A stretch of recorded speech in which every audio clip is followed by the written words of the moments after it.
వచ్చే ఎన్నికల్లో టికెట్లు ఆశించి భంగపడిన వైసీపీ నేతలు పక్కచూపులు చూస్తున్నారు.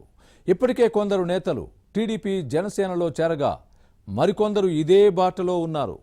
ఫ్యాన్ పార్టీలో ఇమేజ్ లేని నేతల్ని చేర్చుకుంటే డ్యామేజ్ తప్పదని తెలుగు తమ్ముళ్లు జన సైనికులు ఆందోళన వ్యక్తం చేస్తున్నారు.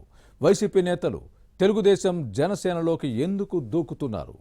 వచ్చే ఎన్నికల్లో సీటు ఆశించే వలస వస్తున్నారా? చేరికలపై ఇరు పార్టీల్లో ఉన్న అభ్యంతరాలేంటి? Was this interesting story?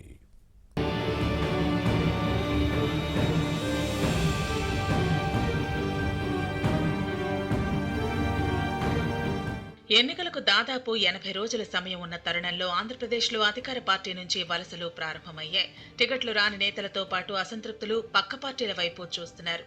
మరికొంతమంది అధికార పార్టీలోనే ఉంటూ ప్రతిపక్ష నేతలతో టచ్లోకి వెళుతున్నారు. అయితే ఈ నేతలు కోరుతున్న నియోజకవర్గాల్లో టీడీపీ క్యాడర్ మాత్రం అసహనం వ్యక్తం చేస్తోంది. ఇటీవల కాలంలో పలువురు వైసీపీ నేతలు, ఎమ్మెల్యేలు తెలుగుదేశంలో చేరటం ప్రారంభించారు. ఎమ్మెల్సీ ఎన్నికల సమయంలో రిస్క్ తీసుకుని మరీ తెలుగుదేశంలో చేరిన 4 ఎమ్మెల్యేలు మినహా ఇప్పుడు చేరుతున్న వారిపై భిన్నాభిప్రాయాలు వ్యక్తం అవుతున్నాయి.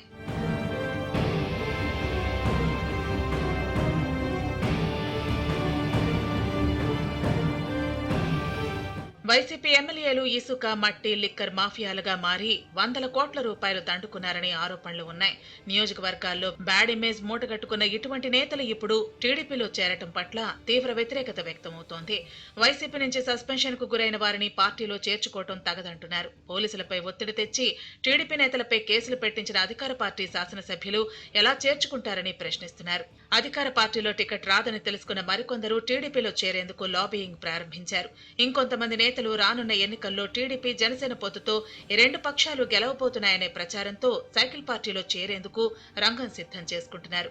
ఇప్పుడు వీరంతా తెలుగుదేశంలో ఉండే కీలక నేతలతో టచ్ లోకి వెళుతున్నారు. కానీ టీడీపీ అగ్రనాయకత్వం మాత్రం వీరిలో కొందరిని మాత్రమే తీసుకునేందుకు గ్రీన్ సిగ్నల్ ఇస్తోంది. మిగతా వారిని చేర్చుకునేందుకు మాత్రం అంతగా ఆసక్తి చూపించడం లేదు.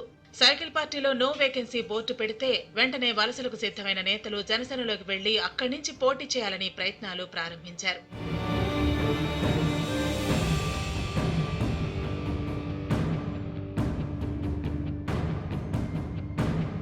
మరోవైపు జనసేనలో నేతలు పలువురు కూడా ఇలాంటి వారిని చేర్చుకునేందుకు అభ్యంతరం వ్యక్తం చేస్తున్నారు. కేవలం అధికారం కోసం వచ్చే వారికి లీడర్ పట్ల లాయల్టీ, పార్టీ పట్ల కమిట్మెంట్ ఎలా ఉంటుందని ప్రశ్నిస్తున్నారు. తెలుగుదేశం, జనసేన రెండింటిలో కూడా వలస నేతల పట్ల అభ్యంతరాలు వ్యక్తమవుతున్నాయి. ప్రధానంగా ఆయా నియోజకవర్గాల్లో వలస నేతలు వచ్చి పెత్తనం చెలాయించాలనుకుంటే ఎలా అని నిలదీస్తున్నారు. వైసీపీ నేతల పోకడలతో ఇబ్బందులను ఎదుర్కొన్న విషయాన్ని గుర్తు చేస్తున్నారు. అలాంటి వారిని తమ నెత్తిన రుద్దితే ఎలా అని ప్రశ్నిస్తున్నారు. క్యాడర్పై కేసులు పెట్టిన అధికార పార్టీ నేతలను చేర్చుకుంటే కార్యకర్తలు నైతికంగా దెబ్బతింటారని చెబుతున్నారు.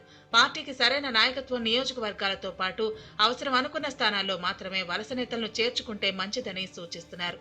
అది సమర్థులైన క్లీన్ చిట్ ఉన్న వారికి మాత్రమే అవకాశం ఇవ్వాలని టీడీపీ, జనసేన నేతలు కోరుతున్నారు. ఇరు పార్టీల అధినేతలు ఏ నిర్ణయం తీసుకుంటారో చూడాలి మరి.